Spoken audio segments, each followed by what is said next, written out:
Good day and God bless you. Welcome to the Bible reading in chronological order. Just such a privilege to have you with us. We thank the Lord for each of you that are participating and engaging with the Bible reading.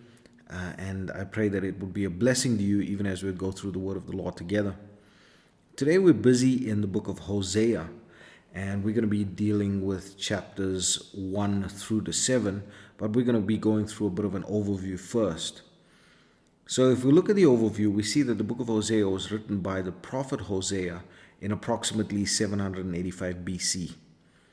Now, the Lord deals with Hosea in a very unique way, which begs the question, why in the world would the Lord command Hosea to actually marry this woman and live in this way? We saw that in the book of Isaiah, the Lord tells Isaiah that in order to show the judgments that would come upon these nations, he must walk barefoot and naked. Now the Lord gives Hosea the instruction to do something even more drastic to show what the children of Israel had done against the Lord.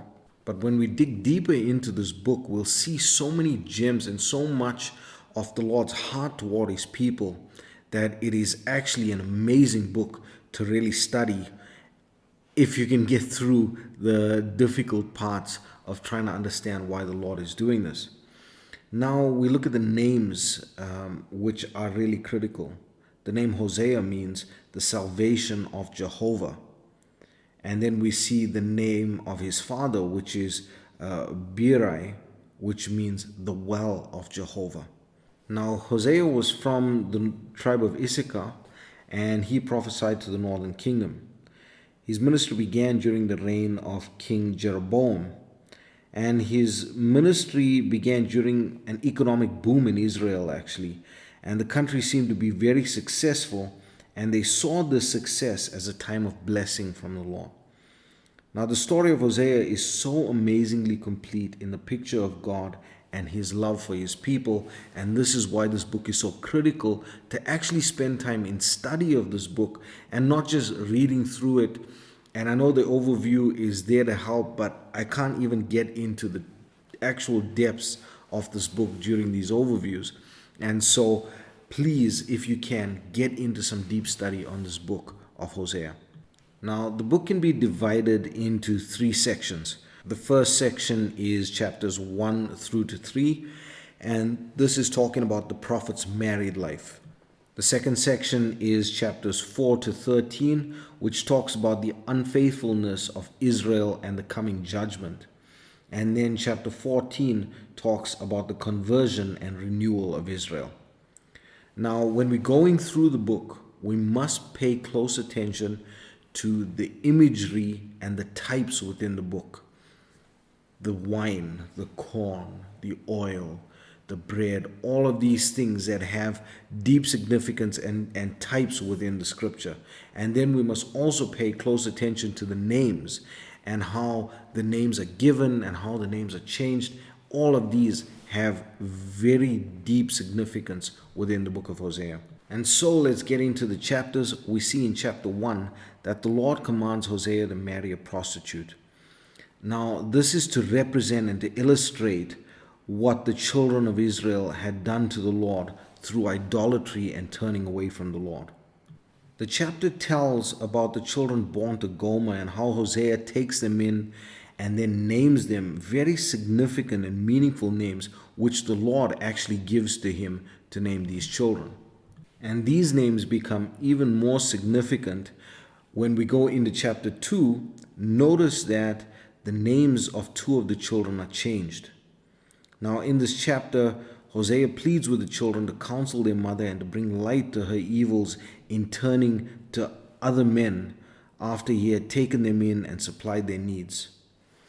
We see that it talks about the idolatry then and the worshipping of Baalim and of Baal instead of the worship of the Lord. And you'll see that there is a switch in the address. We see it is halfway through the chapter that it is no longer Hosea talking about Gomer, but it is the Lord talking about Israel. And it's a very subtle shift, it's a very subtle change. But amazingly, when you see it and you read it and you recognize it, it is actually so beautiful because it continues coherently. There is no break, there is no shift. And so this type is actually then so perfect. And then we get to chapter 3, and in this chapter we can find some amazing insights and parallels between Hosea and Gomer and the Lord and Israel.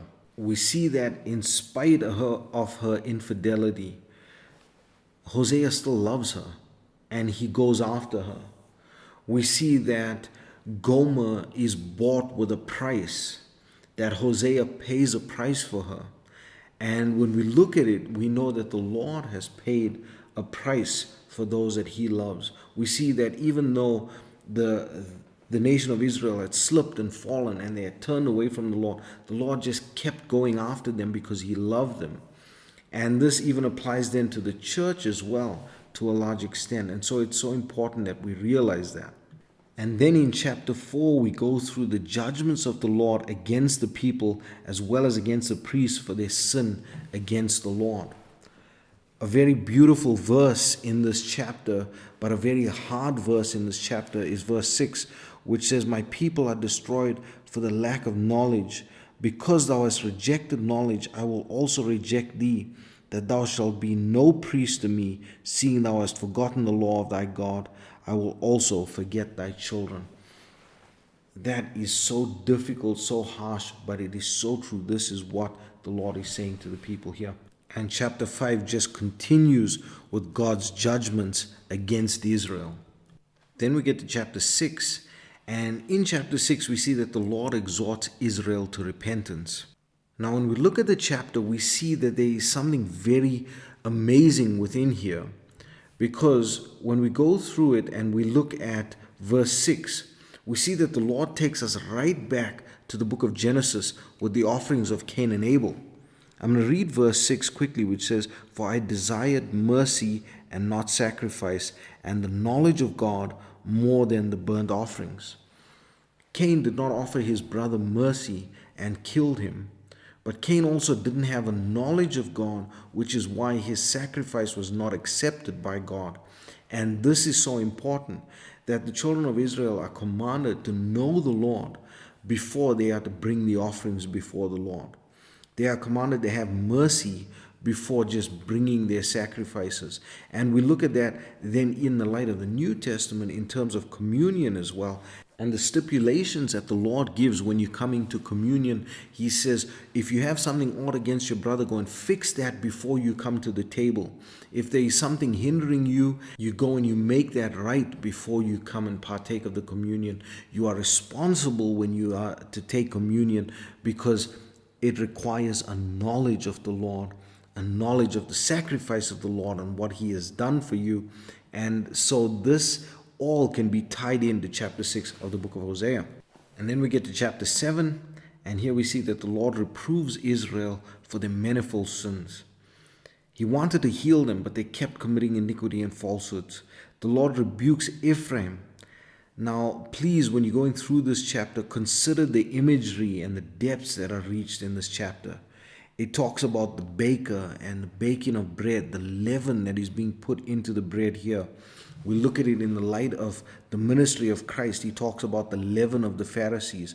We see the baker. We take it back to Joseph when he's in prison, and we see that the baker was killed and the butler was taken back to his office in the king's chamber. We see that all of these tie in so beautifully, and really do not lose the depths within this, but it's going to take a lot of study. I'm going to leave it here though for the overview. I pray that the Lord will bless you and keep you. May his face shine upon you. May he give you peace.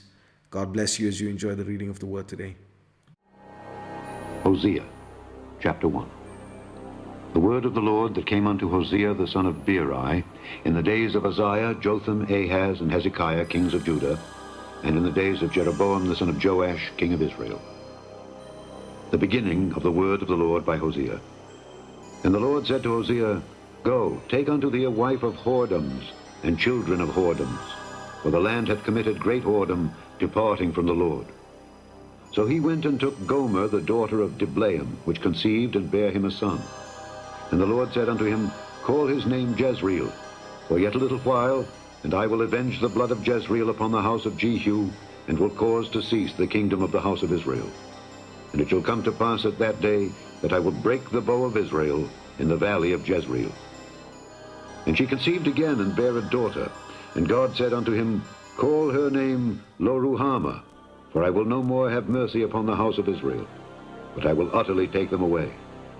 But I will have mercy upon the house of Judah, and will save them by the Lord their God, and will not save them by bow, nor by sword, nor by battle, by horses, nor by horsemen.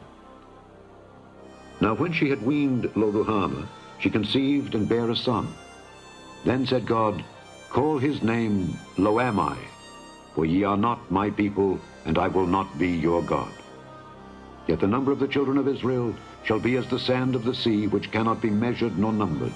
And it shall come to pass that in the place where it was said unto them, Ye are not my people, there it shall be said unto them, Ye are the sons of the living God.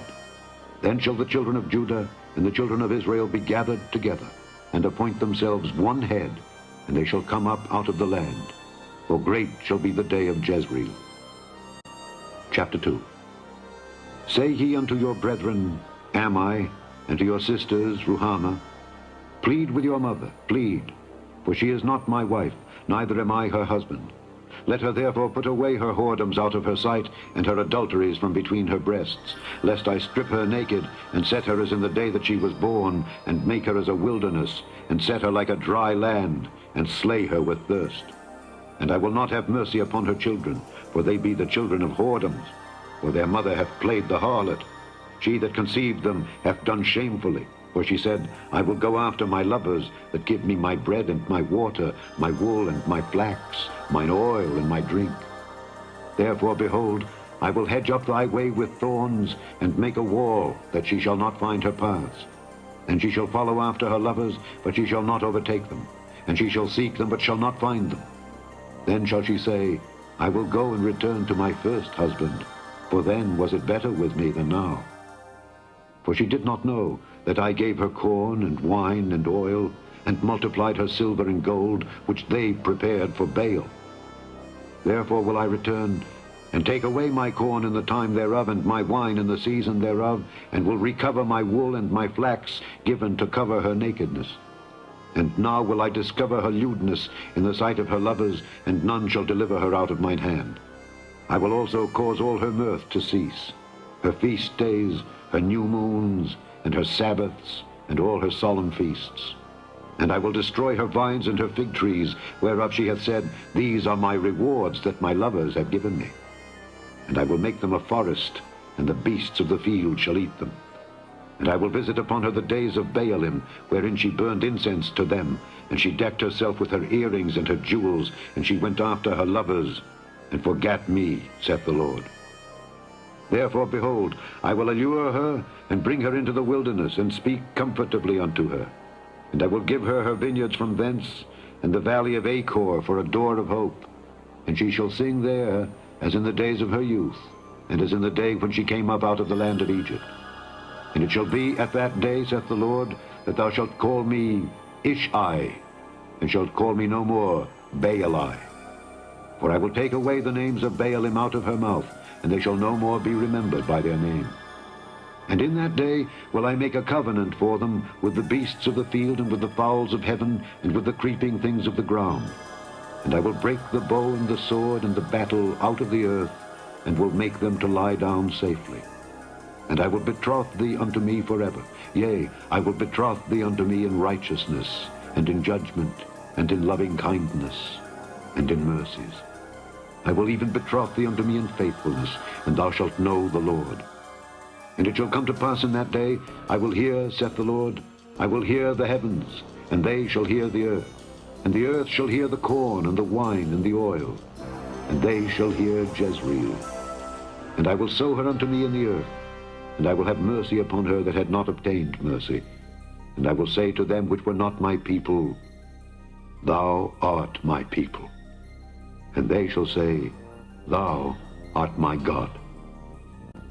Chapter 3.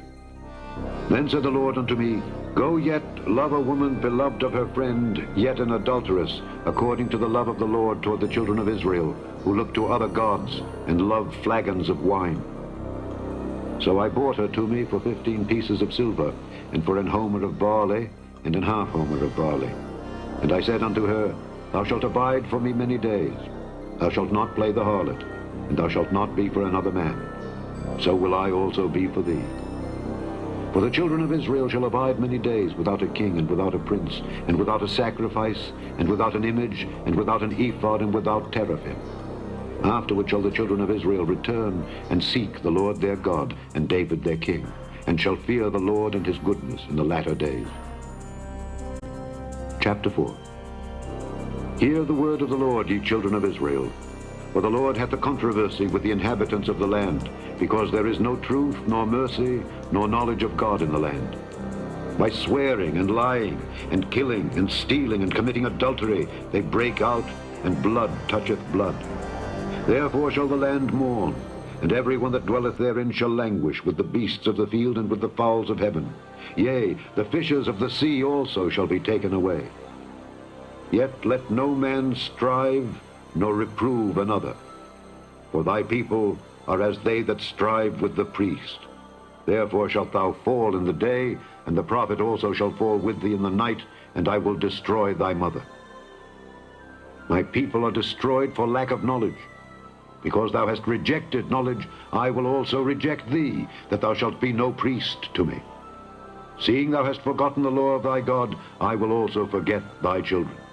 As they were increased, so they sinned against me. Therefore will I change their glory into shame. They eat up the sin of my people, and they set their heart on their iniquity. And there shall be like people, like priest. And I will punish them for their ways, and reward them their doings. For they shall eat, and not have enough. They shall commit whoredom, and shall not increase, because they have left off to take heed to the Lord. Whoredom and wine and new wine take away the heart. My people ask counsel at their stocks, and their staff declareth unto them. For the spirit of whoredoms hath caused them to err, and they have gone a-whoring from under their God. They sacrifice upon the tops of the mountains, and burn incense upon the hills, under oaks and poplars and elms, because the shadow thereof is good.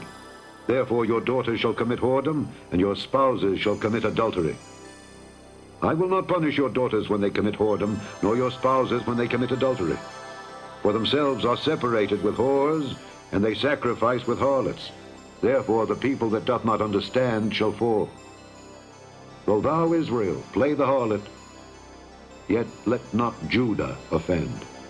And come not ye unto Gilgal, neither go ye up to Bethaven, nor swear the Lord liveth. For Israel slideth back as a backsliding heifer. Now the Lord will feed them as a lamb in a large place.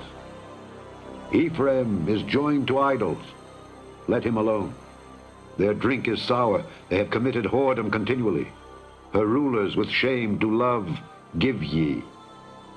The wind hath bound her up in her wings, and they shall be ashamed because of their sacrifices. Chapter 5.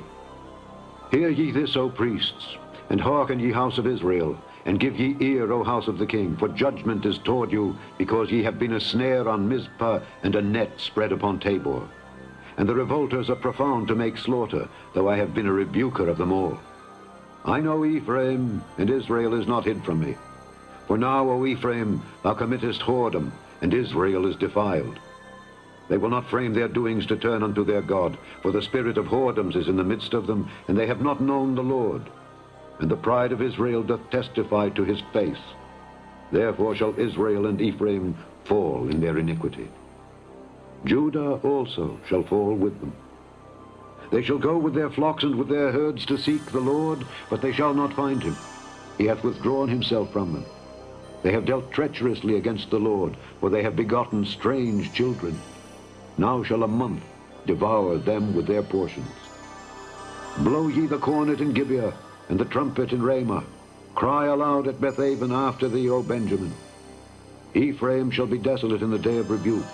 Among the tribes of Israel have I made known that which shall surely be. The princes of Judah were like them that remove the bound. Therefore I will pour out my wrath upon them like water. Ephraim is oppressed and broken in judgment, because he willingly walked after the commandment. Therefore will I be unto Ephraim as a moth, and to the house of Judah as rottenness. When Ephraim saw his sickness, and Judah saw his wound, then went Ephraim to the Assyrian, and sent to King Jareb. Yet could he not heal you, nor cure you of your wound. For I will be unto Ephraim as a lion, and as a young lion to the house of Judah. I, even I, will tear and go away. I will take away, and none shall rescue him. I will go and return to my place, till they acknowledge their offense, and seek my face. In their affliction they will seek me early. Chapter 6. Come, and let us return unto the Lord. For he hath torn, and he will heal us. He hath smitten, and he will bind us up. After 2 days will he revive us. In the 3rd day he will raise us up, and we shall live in his sight. Then shall we know, if we follow on to know the Lord. His going forth is prepared as the morning, and he shall come unto us as the rain, as the latter and former rain unto the earth. O Ephraim, what shall I do unto thee? O Judah, what shall I do unto thee? For your goodness is as a morning cloud, and as the early dew. It goeth away. Therefore have I hewed them by the prophets. I have slain them by the words of my mouth, and thy judgments are as the light that goeth forth. For I desired mercy and not sacrifice, and the knowledge of God more than burnt offerings. But they, like men, have transgressed the covenant. There have they dealt treacherously against me. Gilead is a city of them that work iniquity, and is polluted with blood. And as troops of robbers wait for a man, so the company of priests murder in the way by consent, for they commit lewdness. I have seen an horrible thing in the house of Israel. There is the whoredom of Ephraim. Israel is defiled. Also, O Judah, he hath set an harvest for thee, when I returned the captivity of my people. Chapter 7. When I would have healed Israel, then the iniquity of Ephraim was discovered, and the wickedness of Samaria, for they commit falsehood. And the thief cometh in, and the troop of robbers spoileth without. And they consider not in their hearts that I remember all their wickedness.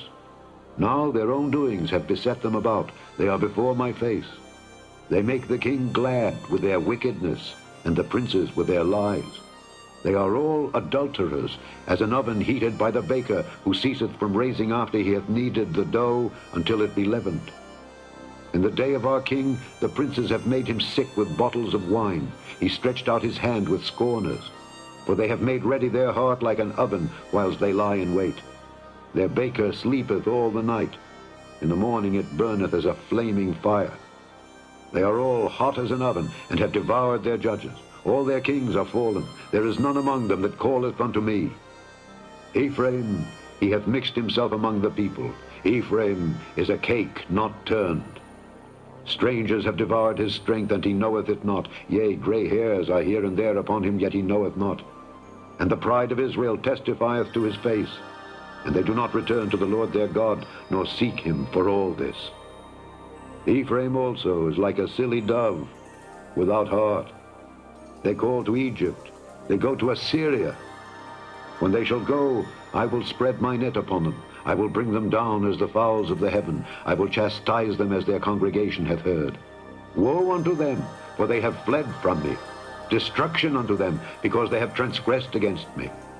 Though I have redeemed them, yet they have spoken lies against me. And they have not cried unto me with their heart, when they howled upon their beds. They assemble themselves for corn and wine, and they rebel against me. Though I have bound and strengthened their arms, yet do they imagine mischief against me. They return, but not to the Most High. They are like a deceitful bow. Their princes shall fall by the sword, for the rage of their tongue. This shall be their derision in the land of Egypt.